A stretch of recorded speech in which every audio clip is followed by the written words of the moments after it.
friends. I want to start out with a quote from Toni Morrison about safety. And I kind of have to look off the screen a little bit, so excuse me for that. But this comes from her national bestseller, The Source of Self Regard. And it's from a chapter called Cinderella Stepsisters. I very much resonate with this, and it's been a source of inspiration for me time and time again. So it goes like this. It's not safe to have a child. It is not safe to challenge the status quo. It is not safe to do work in a new way. Someone will try to stop you. Do not let your personal safety diminish the safety of your stepsisters in wielding the power that is deservedly yours. Don't permit it to enslave your stepsisters. Let your might and your power emanate from that place in you that is nurturing and caring. Powerful words. So it's not safe to have a baby. It's not safe to challenge the status quo. Many things come to mind when I hear this, and some of you know that I've written a memoir called The Edge of Grace, A Fierce Awakening to Love. And it's been brewing in me for a very long time, a rewrite of it, because even in the first writing of it, I didn't feel safe. Even I didn't even know that I didn't feel safe to express the full truth of what happened. And always in writing memoir, that's what they say the first time around, you just write what happened. So I got down what happened to the best of my ability, capacity, resource at the time.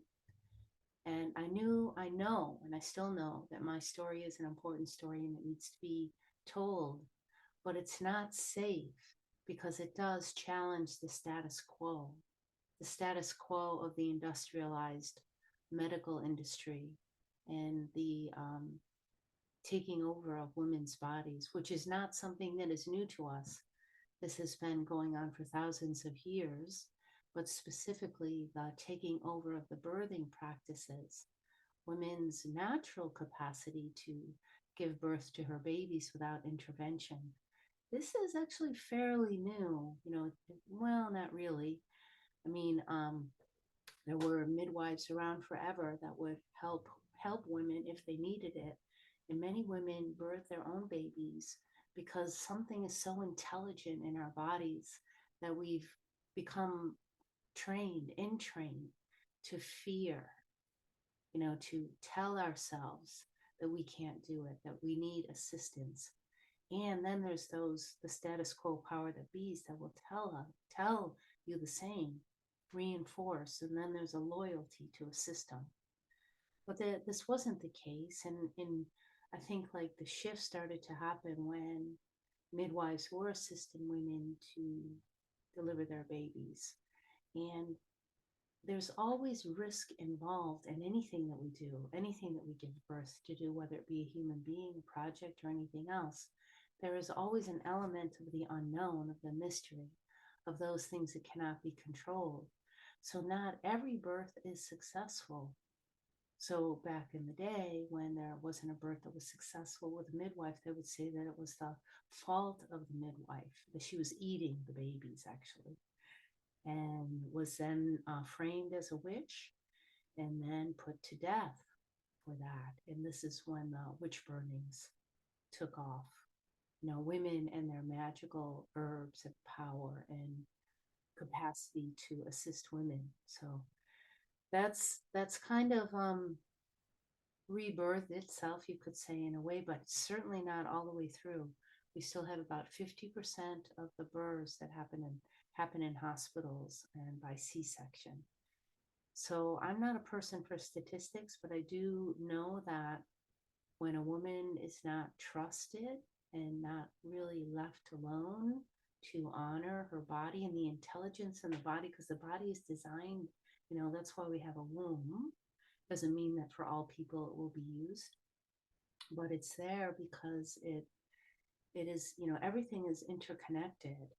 And when birthing happens, when there's discomfort, hormones and different, hormones are released so that even the mind may say something is painful or been trained to think we should be afraid of something because it's too painful. Then that can also close us off from receiving all of the different hormones in the body that allow our body to go through this amazing experience of expansion and ecstasy to deliver a baby. So I just want to ask you the question, when you hear it is not safe, where are the places and what about you do you feel it is not safe to do, to be, to go? What is it about, just peel it back and look and look and look and look and find, find your stepsisters. That's what she's talking about in this story of Cinderella, is that in there she talks about how it must have been for the stepsisters to watch a mother so diligently enslave a daughter, a stepdaughter, yeah, enslave her and treat her so poorly.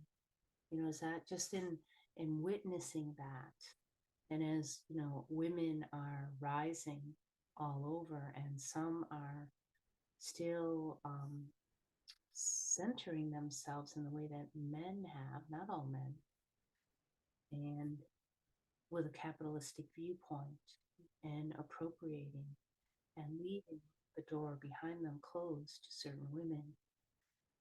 And that's kind of the story of Cinderella. Like, are the sisters, because they learned that from their mother, like, how will they treat their sisters? How will they treat their daughters? It just gives us a lot to think about. So I am in my writing cave and going through I'm really in the deep thick of it, because my story is challenging and it does challenge the status quo. It challenges me. And it's uprooting kind of a collective wounding that has been historically happened to women in their bodies, their children, and things that I feel more ready to write about, talk about. I'm getting ready. I'm getting ready. But I know it's important. So I would love to hear your stories.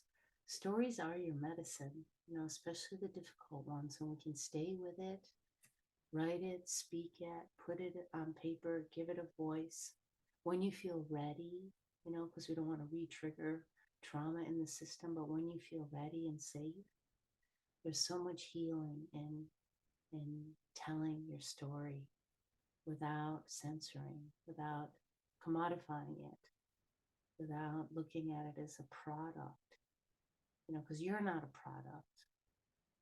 You're an essential spirit in a human body, which doesn't need the recognition and the approval on the outside to recognize your own value. Yeah. So there's many books that are published by, the celebrities are the ones that get published because they have the connections or the platforms or the names.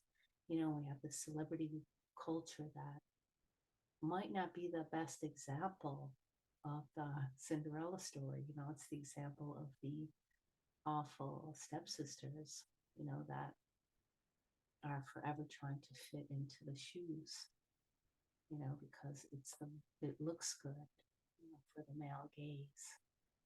Yeah, they're the ones who are very happy and can afford to do the cut and tuck and then be done. All the different places now where we can use cosmetic surgeries to improve upon our appearance. I mean, it's pretty messed up, but that's also dominating the publishing industry, all these different stories of celebrities. Yeah, so I have a lot to say about that. This is probably more than enough for now. I hope you're super well, and I'd love to hear from you. they could care.